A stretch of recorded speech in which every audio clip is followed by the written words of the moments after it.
Bienvenidos sean todos ustedes a su queridísimo programa de tu psicóloga Elizabeth Ramírez. Y bueno, el día de hoy estamos muy contentos porque vamos a hablar de un tema muy especial, muy importante, porque una de las razones es que este fenómeno está azotando a nuestra sociedad.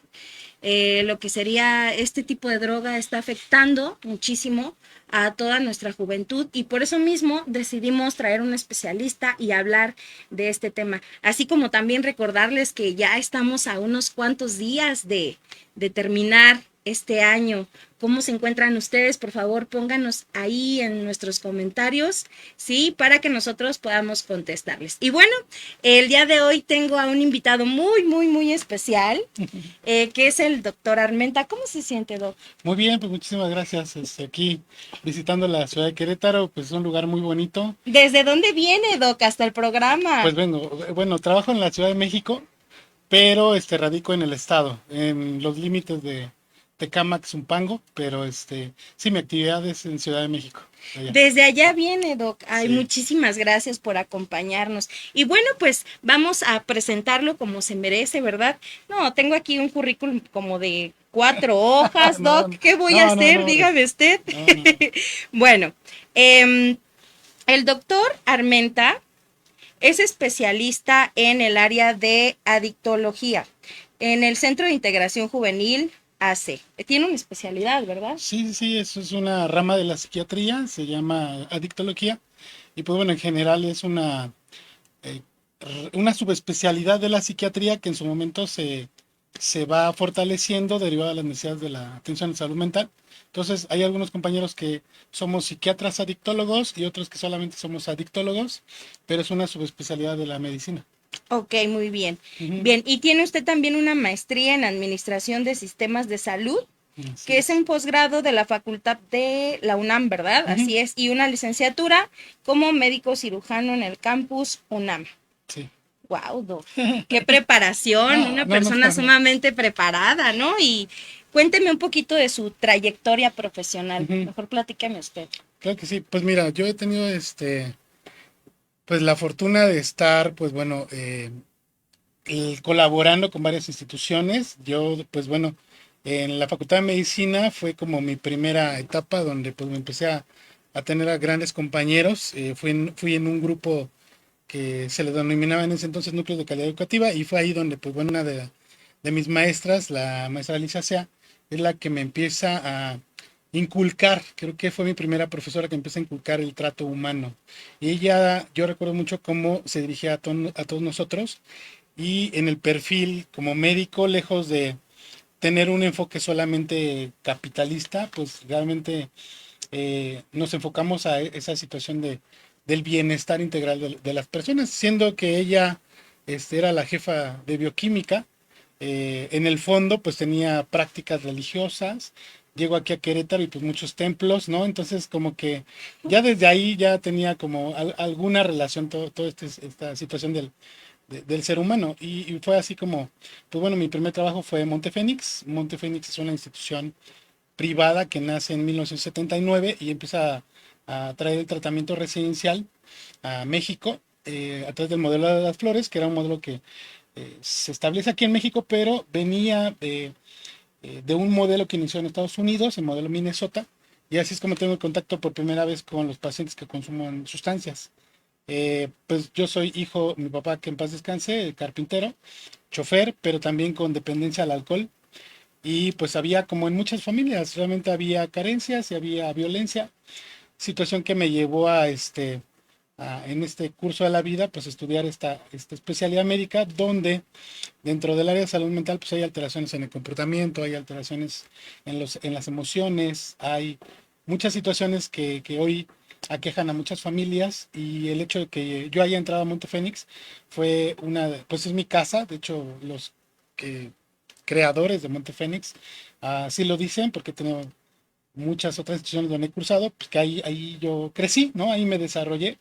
La realidad es que sí, por primera vez conozco cómo es la atención integral con psicólogos, con médicos, a través de estos trastornos mentales que en su momento pues eran enfermedades que se les atribuían solamente a cuestiones pues místicas o religiosas, ¿no? Como personas que estaban poseídas por el demonio, Sí, personas justamente. agredidas. Y usted dígame, Doc, ¿no cree que también eso era como una complicación de que las personas pudieran ser atendidas de una forma adecuada y tener el tratamiento pertinente? Porque muchas de ellas fallecían incluso, ¿no? A Sí, causa de esta creencia.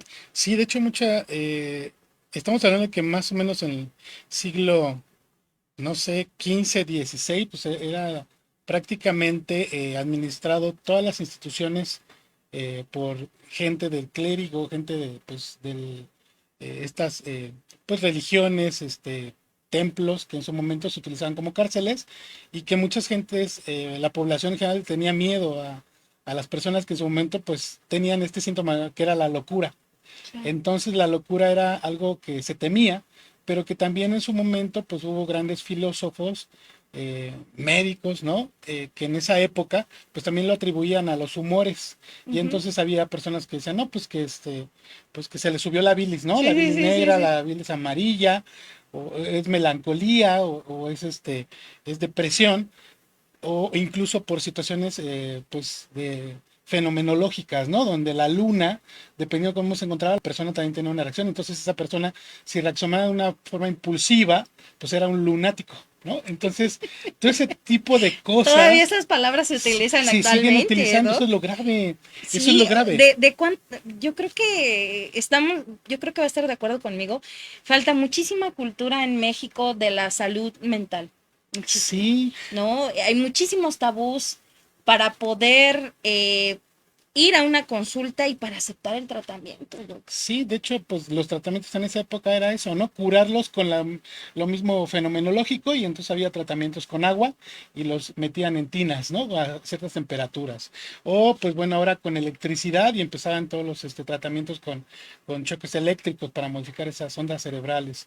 O en su momento pues eran esas situaciones también de castigo, de tortura, donde hay muchas pinturas que en su momento en el siglo XVI, XVII, pues bueno, se representa precisamente esa persona que tenía grandes cadenas y que sufría, se defecaba o finalmente era abandonado y todo eso pues Un trato apenas indigno. sí, muy indigno y que si hoy lo trasladamos a los tratamientos actuales, o sea, no está lejos de lo que se ¿Verdad, hacía Doc? allá. Digo, no, yo trabajo en anexos, en centros de rehabilitación, en clínicas, ¿no? Ajá.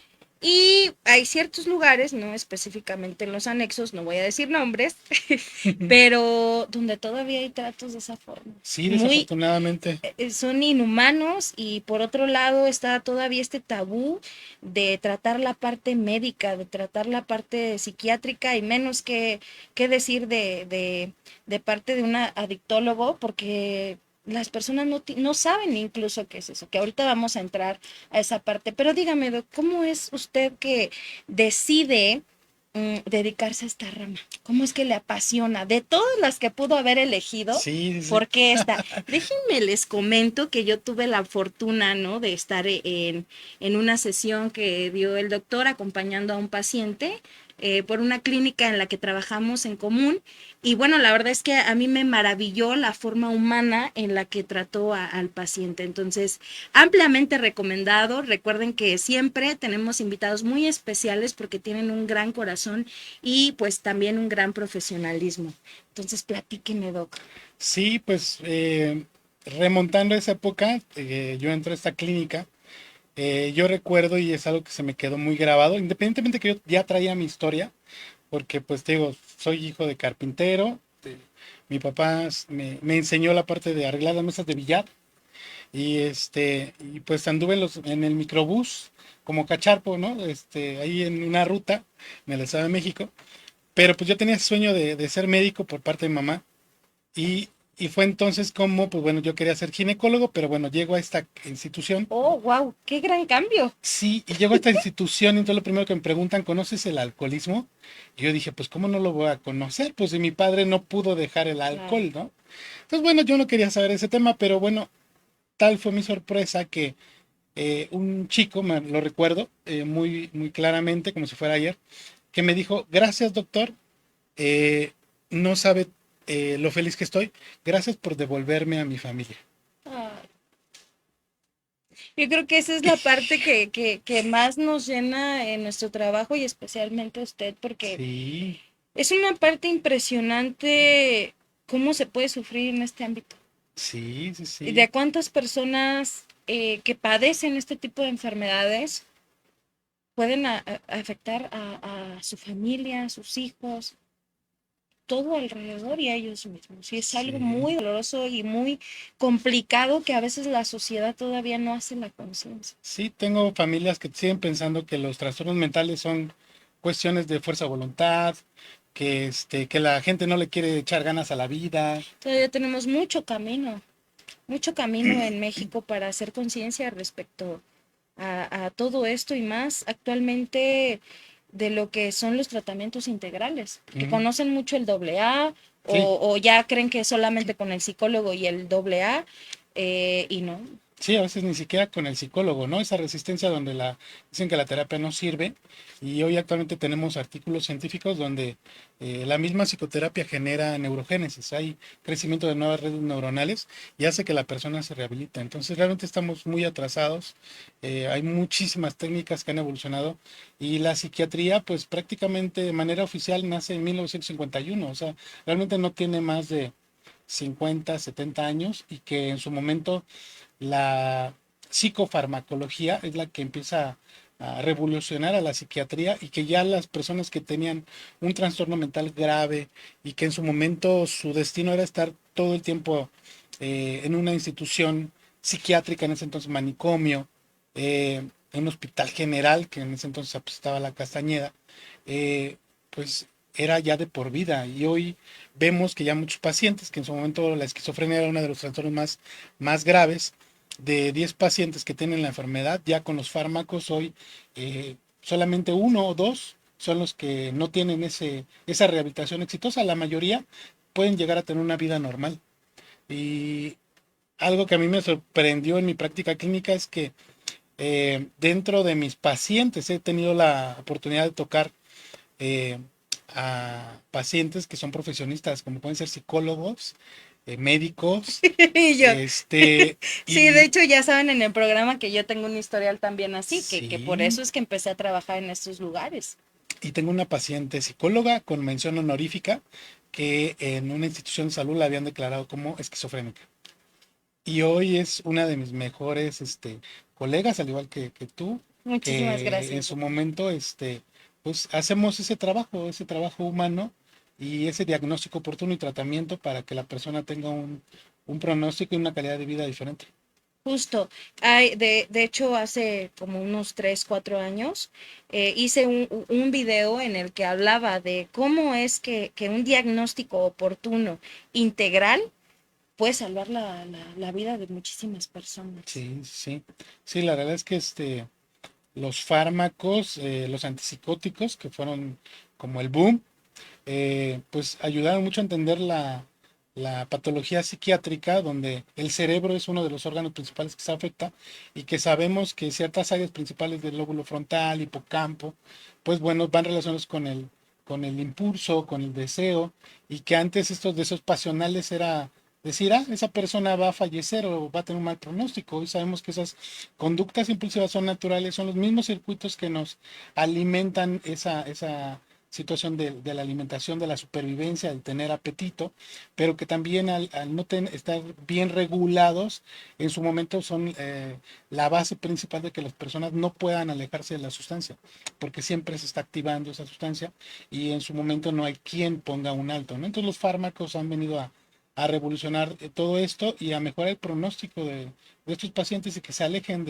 pues, de estas sustancias o que en su momento la comorbilidad psiquiátrica adicional con la que se ven acompañados, que ya puede ser un trastorno psiquiátrico primario, con el cual ellos ya nacieron y que eso facilitó que tuvieran contacto con las sustancias, o viceversa, las sustancias desarrollan otro segundo trastorno psiquiátrico, hacen que la atención dual de esas dos patologías mejore la calidad de vida Que de los justamente es pacientes. esto de la patología dual. ¿Podría explicarle como en palabras un poquito más sencillas al público qué es la patología dual? Claro. Normalmente los trastornos mentales son enfermedades donde existe una alteración en el en la regulación de las emociones de las personas, pero también en su comportamiento, ese comportamiento que puede ser Tome nota. distorsionado, puede ser errático, puede haber una impulsividad eh, exagerada. Si bien cada uno de nosotros tenemos una capacidad de regular nuestro estrés, llega un momento en que ese estrés nos puede paralizar y entonces ese estrés donde no sé resolver esa situación y a lo mejor ya no comunico, me quedo callado, empiezo a sudar, mi presión se sube altísimo, me duele la cabeza, empiezo a marear o tener un síntoma donde prácticamente me quedo paralizado, a eso se le denomina trastorno, trastorno mental. Todos tenemos como rasgos de la personalidad, ya sea narcisista, llámese evitativo, dependiente, ansioso, pero cuando esto ya interfiere con nuestras actividades diarias, personales, laborales o escolares, se denomina un trastorno, que lo origina muchísimos factores, de ahí que los trastornos mentales hay que ir indagando que si tiene un factor genético, que esto no es en todas las enfermedades, solamente en un pequeño porcentaje, o muchas veces el ambiente. Entonces, este trastorno que en su momento presenta la persona, eh, puede ser atendido y con una remisión temprana en los próximos meses. De hecho, si esto se resuelve, no tendría por qué hacerse crónico. Sin embargo, si no se atiende, esa misma sintomatología hace que uno busque una solución y muchos de mis pacientes en buscar la disminución de la ansiedad, del miedo, de controlar la tensión, de no ser impulsivos, pues empiezan a usar estos psicofármacos que en su momento se les denominaban drogas y que modulan esa descarga de sustancias químicas y entonces si yo soy muy ansioso, consumo cannabis y entonces lo que pasa es que me relajo, ¿no? O si estoy muy hiperactivo, pues puedo usar otro psicoestimulante y entonces me va a regular a la baja y controla temporalmente mi TDAH, ¿no? Entonces es muy frecuente que la comorbilidad psiquiátrica, un trastorno psiquiátrico primario, haga que se desarrolle otro trastorno psiquiátrico que se llama dependencia. Ya no se llama adicción. Es un término coloquial que se utiliza mucho, adicción, pero es una dependencia, que es una disregulación en el control del consumo de estas sustancias, donde yo ya no puedo poner un alto al consumo. Yo consumo a pesar de las consecuencias y incluso de irme a curar, incluso de estar contenido en mi habitación, incluso después de tener un tratamiento residencial con todos los servicios, a pesar de todo eso, yo salgo al exterior y nuevamente se me antoja la sustancia. No puedo poner un alto. Entonces, de ahí que el tratamiento farmacológico ayuda a estos pacientes a poder Es una controlar esta maravilla impulsividad. el tratamiento farmacológico, el trabajo que hace usted y todos los profesionales que se dedican a su área, porque muchísimos pacientes, yo lo he visto, llevan 15 internamientos, 20, etcétera. Hay uno que conozco que lleva 40, etcétera. Y esto tiene mucho que ver con que también, sí, claro está que hay muchos factores que influyen, que a lo mejor él no haya logrado salir de esto, pero principalmente es que no tienen el tratamiento adecuado Sí, y que tienen un prejuicio impresionante ante el tratamiento médico o psiquiátrico. En este caso, por ejemplo, los mismos pacientes. sí. ¿Cómo me cuesta a mí de verdad trabajar con ellos, explicarles el beneficio, el por qué no, el romper los tabús, como toda esta parte de entender que necesitan el medicamento? Sí, ellos todavía tienen esos conceptos muy antiguos donde pues ellos mismos se presentan así, no, pues yo solamente soy alcohólico, pero no drogadicto, cuando el alcohol sabemos que es una droga también. Entonces la psicoeducación es principalmente uno de los objetivos para que la persona pues no se estigmatice a sí mismo o la misma sociedad, porque si consume marihuana, marihuano, si consume cocaína, cocainómano, si consume alcohol, alcohólico, entonces drogodependiente, farmacodependiente. El término correcto es dependencia y la dependencia se atiende de manera integral porque si bien disminuye el apetito de la sustancia, hay otros factores que lo llevan también a consumir. Un ambiente caótico, violencia, anulación o mucha codependencia por parte de los padres, o esta situación donde ellos no se ven realizados en algún momento de su vida y entonces el que ellos alcancen esos objetivos, se vean realizados, es parte también de un objetivo de su rehabilitación. Ahí es donde los modelos residenciales, que en su momento de los principales que se empezó a implementar, pues fueron estos modelos de ayuda mutua, donde se basa sobre un eje de los 12 pasos.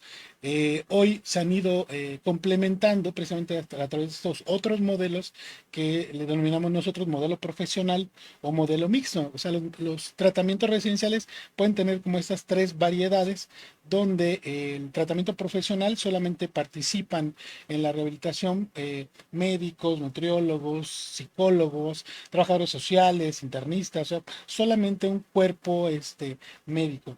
En el de ayuda mutua, pues encontramos a lo que son los padrinos, que en su momento se capacitan posteriormente y tienen esta grado, o bueno, vamos a llamarle así, esta capacitación en consejería, y se le denomina así consejeros en adicciones o acompañantes terapéuticos.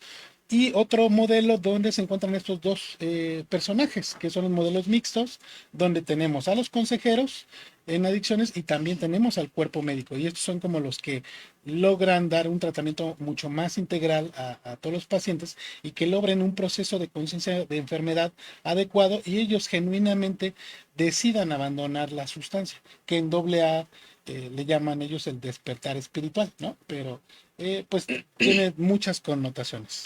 Y lo que pasa es que también el modelo tradicional, ¿no? Que es como el de ayuda mutua, a mi consideración, usted dígame, ¿no? Considero que ya no es suficiente, y más porque las sustancias, ¿no? Han evolucionado. Claro, sí, ya hoy No es lo hablamos. mismo el doble A, que por eso era Alcohólicos Ah, no, Anónimos, no. o es Alcohólicos Anónimos, que trataba específicamente hace muchísimos años al alcohólico. Sí, Y hoy le puedo decir, y usted lo sabe más bien, sí o no, encontramos 2 alcohólicos, 20 adictos al cristal. sí, digo, las estadísticas han ido cambiando.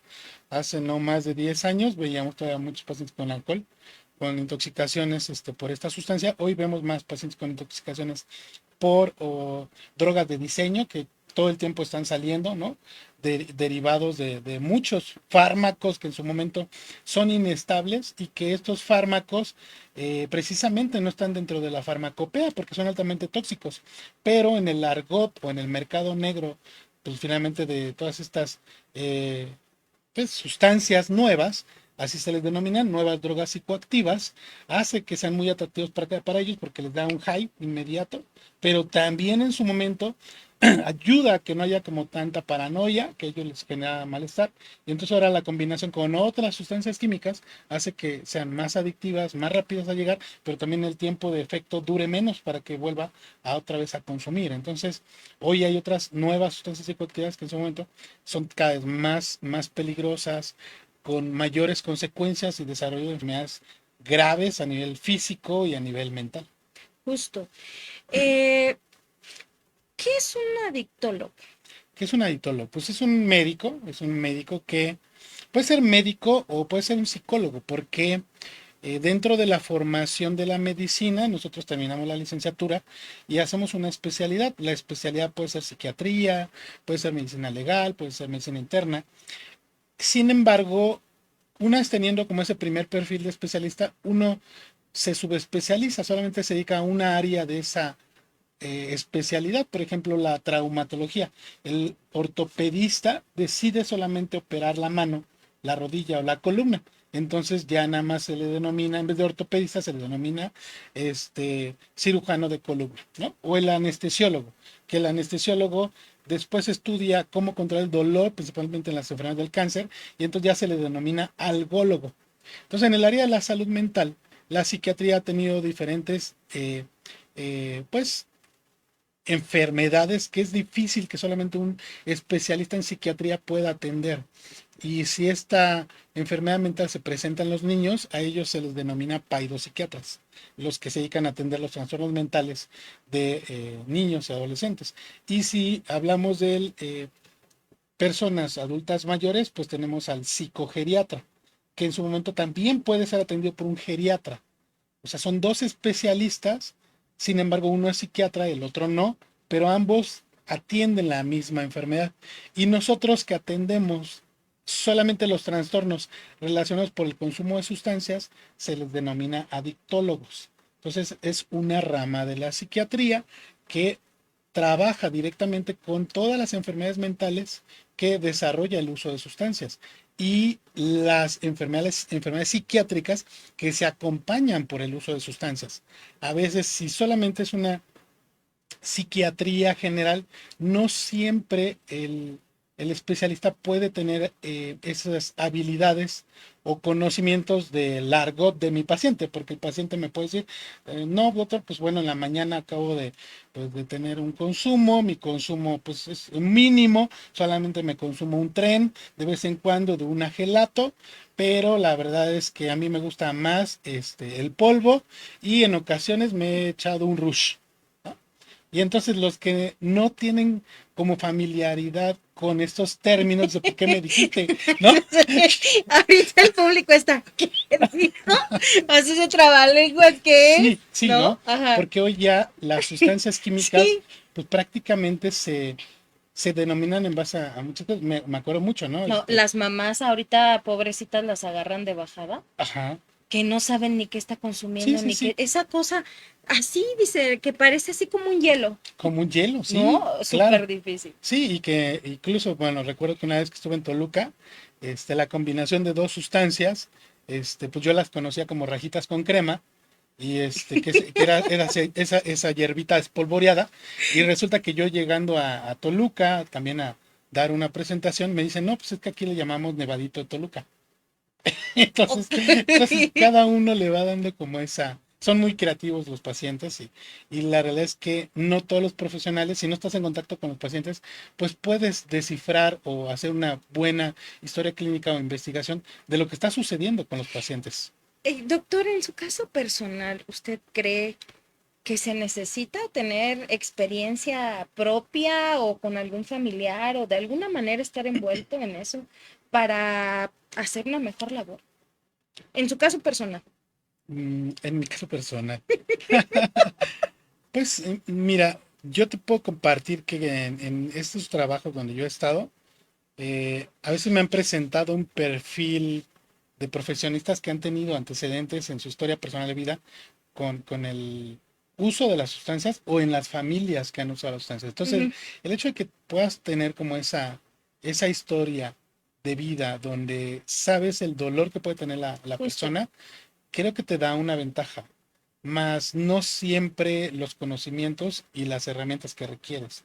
Yo a la fecha acabo de terminar un, eh, un diplomado, no sé si especialidad, porque en España son diferentes como los títulos, pero precisamente no existen muchos profesionales que atiendan las adicciones comportamentales, en específico al juego patológico, que es la adicción al juego de azar, ¿no? Los casinos y todo esto. Entonces, muchos todavía piensan que eso es una situación que no es una adicción y realmente no hay como muchos lugares que incluso la persona pueda decir, voy a esta institución pública y aquí me la atienden. La verdad es que todavía hay una carencia en las habilidades y herramientas que requerimos para poder atender a estos pacientes y que son los mismos circuitos cerebrales que se ven afectados con el uso de sustancias. Entonces, hay muchas cosas que también, a pesar de que tú puedas tener como alguna historia relacionada con la de tu paciente, requieres del desarrollo de habilidades, pero también de un trabajo personal. Y algo que yo fui comprendiendo en mis compañeros psicólogos y en mi caso personal, es que sí necesitamos recibir una supervisión terapéutica y eso hace Ay, que pues, cada vez tengas una mayor retroalimentación, le puedas dar una mejor retroalimentación a tu paciente. De otra manera, tu ejercicio profesional va a ser muy distinto, diverso, incluso peligroso, si tú no tienes un trabajo individual y una supervisión.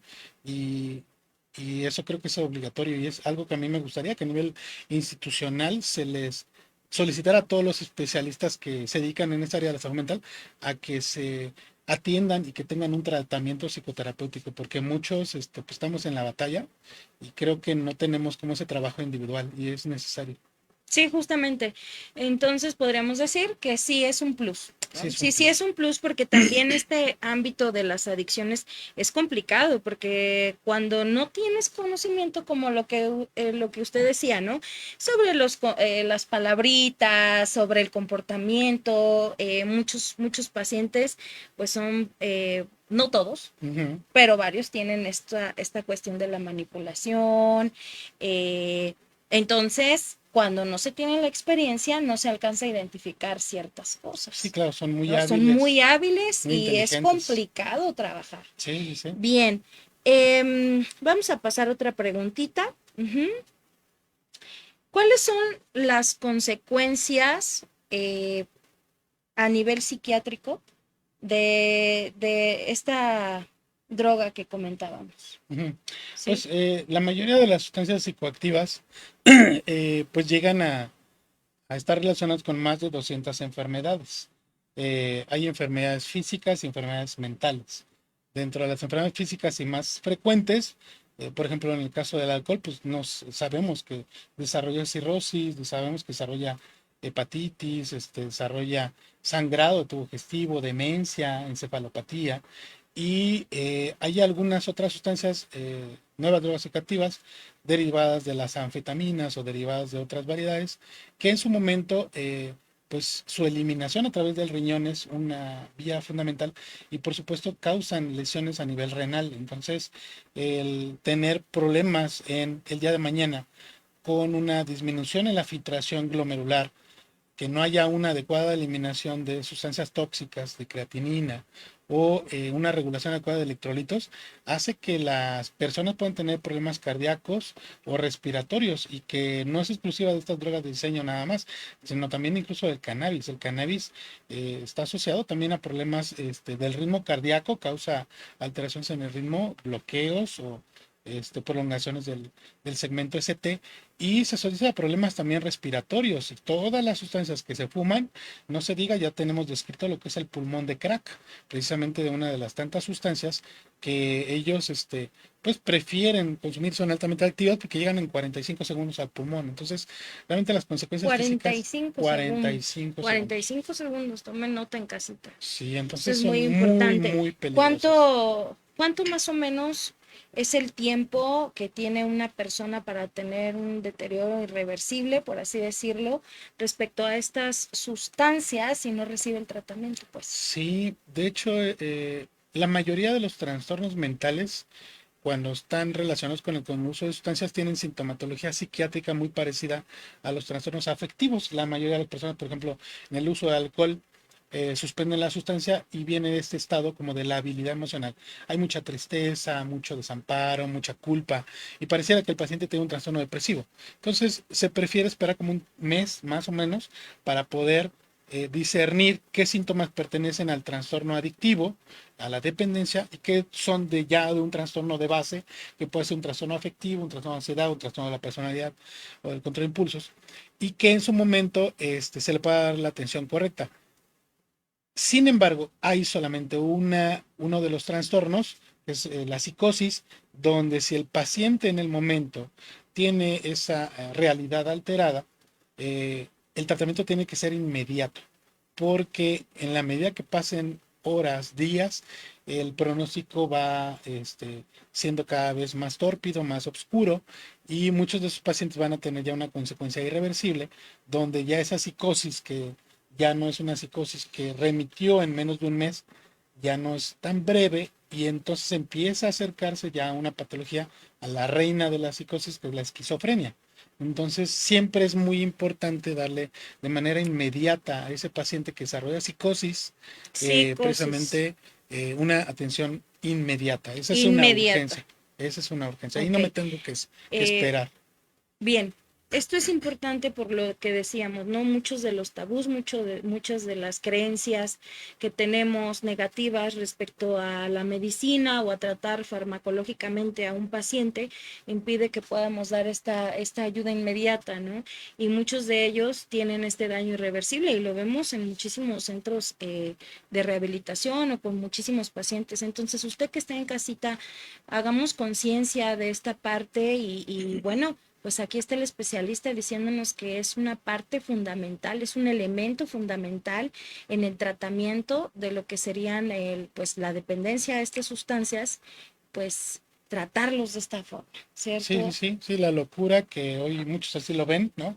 Estás loco porque pues en la psicosis se acompaña precisamente de esas distorsiones de la realidad donde hay tanto alucinaciones y delirios como puntos cardinales, pues muchas veces hace que los familiares eh, le exijan al paciente que deje de decir tonterías, ¿no? Que deje de decir locuras.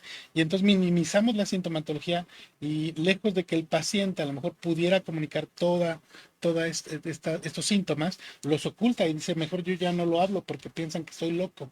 Entonces, esto ya mucho más grave, ¿no? Entonces, creo que esa parte de no estigmatizar al paciente, escucharlo y atenderlo de manera oportuna, creo que puede hacer la diferencia. Y son pacientes que de verdad los psicofármacos hacen así maravillas y bien administrados estos antipsicóticos, la verdad es que han ayudado a muchos pacientes a tener un pensamiento dentro del marco de la realidad, ya esa falsa realidad no compartida donde pues nos decían que venían de Marte o que ellos son Jesús o que la Virgen María, de verdad ese pensamiento desaparece, desaparece.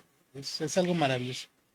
Doc, ¿cuántos años estudió usted para hacer el trabajo que hace? Porque muchas de las veces escuchamos nosotros un concepto, una maestría, una especialidad, pero no sabemos todo lo que hay detrás. ¿Cuántos años ha invertido usted estudiando todo esto para poder dedicarse a lo que se dedica Sí. con tanta pasión, Sí. tanto corazón? Pues bueno, a la fecha, pues que sigo estudiando, ya llevo ejerciendo 20 años en mi 20 carrera, 20 años. años, pero pues sí, ¿no? Obviamente tenemos que terminar la licenciatura en medicina, es algo ¿Con la obligatorio, licenciatura cuánto es, doctor? 7 años, Para empezar, siete, licenciatura 7 años. 7 años. Después De de ahí, pues bueno, nos vamos a la especialidad, casi todas las especialidades son de 4 o 3 años, y cuando es una subespecialidad son de 1 a 2 años. Entonces yo cursé la especialidad como tal, fueron 2 años y de ahí el hecho de que yo detectara algunas carencias dentro de los servicios de salud y que yo quería mejorar los procesos o en su momento facilitarle los insumos a los médicos, es que yo hago la maestría en dirección hospitalaria, que en la UNAM se le denomina así, maestría en administración de sistemas de salud, y tengo la oportunidad de tener contacto con los centros de rehabilitación, lo que son los reclusorios, los centros de rehabilitación en la Ciudad de México, las casas de rehabilitación de adolescentes, ¿no? ¿cómo También. fue su experiencia en los reclusorios? Pues fue un área compleja porque hay varios sistemas que se llevan a cabo dentro, desde garantizar a lo mejor la seguridad de los internos o PPS, que les llaman privados, de personas privadas de ¿Su libertad? su libertad, así es. Entonces, ellos en general, pues bueno, ya muchos de ellos tienen trastornos severos, antisociales de la personalidad y hace que su misma convivencia sea compleja, ¿no? Incluso veía que la forma de convivencia iba sectoriada, ¿no? Y en esta sección, pues este tipo de dormitorios donde hay cierto tipo de personas que en su momento tienen una pena o una característica particular en su personalidad y hace que haya como cierto control. Hay muchas necesidades, de hecho me di a la tarea de ver cómo se encontraba ahí pues el uso de sustancias y afortunadamente pues sí había como algunos equipos de trabajo a través de psicólogos que uno pensaría que no existen, sí existía un equipo de trabajo que buscaba aislar al paciente de la población en general para poderlo llevar a ese proceso también de abstinencia a las sustancias. El estar contenido en una celda por mucho tiempo hace que el uso de sustancias, que es difícil también como de cerrar, hace que en su momento, pues bueno, el paciente pueda tener un tratamiento y a través de ese espacio o dormitorio donde solamente estaba la persona que le gustaba, que buscaba alejarse de la sustancia, lograr una abstinencia. Y cuando salen, existen programas, por ejemplo, un programa de reinserción social, donde la persona sale del penal e incluso se le puede dar ese seguimiento o atención para que tenga una asesoría psicológica, un seguimiento farmacológico y tenga una mejor reinserción en su familia. Entonces, ya hay programas. Antes no había, pero la verdad es que Ese es hay todo mucho un más. tema. Ojalá que luego pueda volvernos a acompañar, doctor. Uy, tiene Claro. miles de temas Sí, en los que podemos sí, sí, profundizar bastante. sí, Y claro. entonces, vamos a tenerle que ir dando cierre a esto, no queremos, pero Oh, ya se bueno, terminó. Ok. sí, entonces en total, ¿cuántos años fueron lo que usted estudió? Híjole, 7, 8, 9, 7, 8, 10, 9, 11, 10. 12, 13, 14 años. 14 años 14 años. estudió para poder dedicarse a lo que Un se poquitito. dedica. Ahí está, ¿no? Porque Sí. también yo les platico a las familias, les platico a los pacientes, ¿no? Esta parte de cuántos años uno estudia para poder dedicarse a lo que se Sí, y dedica. todo el tiempo vamos aprendiendo. Ahorita la parte de los implantes, de la estimulación magnética transcraneal, de todo el desarrollo ¿Qué? de imagenología. O sea, la verdad es que hay muchas cosas que de verdad hoy tenemos que ir aprendiendo, desarrollando polisomnografía, mapeo cerebral, que en su momento son necesarias y son herramientas que nos ayudan también a que podamos tener una claridad de el padecimiento y la enfermedad que tiene cada uno de nuestros pacientes. Entonces, la verdad es que es maravillosa la medicina y a mí me encanta tratar con ellos porque gracias a ellos, en el momento que se rehabilitan, el hecho de yo verlos recuperando sus sueños, siendo funcionales, la verdad es que eso no tiene paga y yo lo disfruto demasiado. Pues ahí está, ¿no? Realmente pues estamos muy agradecidos con usted, ha ayudado también a muchos chicos de nuestra clínica. Yo sé que se dedica en muchas instituciones, muchos lugares. De verdad que el doctor Armenta es una persona maravillosa. Esperamos volverlo a tener en el programa. Creo que sí, Y lo sé. bueno, vamos a ir cerrando. ¿Qué consejo podría usted darle a nuestro público como profesional Mm, yo creo respecto que a este tema, ¿no? Que es pues el consumo de esta sustancia tan complicada? yo creo que mi concepto principal, digo, creo que algo que he visto aquí en Querétaro, fueron dos cosas que me impresionaron. La primera es que todavía existe una zona aquí en Querétaro donde creo que en el templo del Calvario, no me acuerdo en cuál templo, existe todavía las prácticas del exorcismo. O sea, existen todavía, pero que cuando se someten como a este tipo de prácticas, ya existe como una evaluación previa. Me decían que incluso antes ex convento de Bucareli y la Basílica de Nuestra Señora de los Dolores de Soriano. Y Ah, ya, ya, ya, sí, sí, sí. dentro de esa capilla está la capilla apocalíptica. Y ahí es donde se practica el exorcismo. Y que muchos de estos exorcismos precisamente ya se están filtrando porque no todas las personas que tienen ese comportamiento agresivo están justificados por una cuestión mística o religiosa, sino hay una alteración en la mente y estamos hablando de esquizofrenia muchas veces, o trastornos de control de impulso, no lo sé. Entonces, es algo donde, primera, pues me gustaría que muchos, pues bueno, dejáramos también esa oportunidad, también darle un poco de credibilidad a la ciencia médica y que no solamente le depositemos el 100% del comportamiento a una cuestión mágica o religiosa, no, es que lo embrujaron, es que lo engatusaron, es que le dieron toloache, es que le hicieron mal de ojos. Creo que hay muchas cosas de ahí que la ciencia no puede explicar, pero la ciencia médica hoy también ha ayudado mucho. Y que algo que a mí me sorprende, por segunda ocasión yo vi aquí en Querétaro, que hay una estatua de la familia. Veo al papá, a la mamá, al hijo, y creo que la familia, independientemente de que cada uno pueda tener una familia distinta, no solamente esa familia tradicional, papá, mamá, hijo, sino que hoy hay una variedad de familias y que también puede ser dos hombres, dos mujeres o solamente una mujer y los hijos. Creo que lo más importante es tratar de conectar con los integrantes desde el corazón. Creo que muchas veces no escuchamos o no sabemos conectar con las personas que queremos. Entonces, la medida que seamos más eh, empáticos con las personas con las que convivimos, creo que eso nos va a ayudar muchísimo. Entonces, pues ese sería como mi consejo. Ahí Escuchémonos. está, ¿no? Tener esta parte del amplio criterio también, como lo decía el doctor, ¿no? Si no funciona una cosa, démosle la oportunidad a la medicina, porque es básico. El otro día estaba platicando con una terapeuta holística, ella es cristiana, la respeto muchísimo. May, te mando un beso y un abrazo, un saludo. Y ella me comentaba, es que la parte espiritual, es que Dios, etcétera, etcétera. Yo creo también que Dios puso la medicina, puso a los médicos y puso a los psicólogos y a muchas personas para que también hiciéramos nuestra labor en el área terrenal. Entonces, dennos esa oportunidad. Y bueno, pues esto fue todo. Muchísimas gracias, doctor. De verdad, esperamos volverlo a tener por acá. Muchas gracias por la invitación. Y bueno, ¿cómo lo contactamos? ¿Cómo podemos encontrarlo? ¿Algún lugar? Pues, ¿Redes sociales? Pues me pueden googlear y así aparezco, doctor Armando Armenta Bautista, o Vive Sin Adicciones, también en mi red social como de Facebook.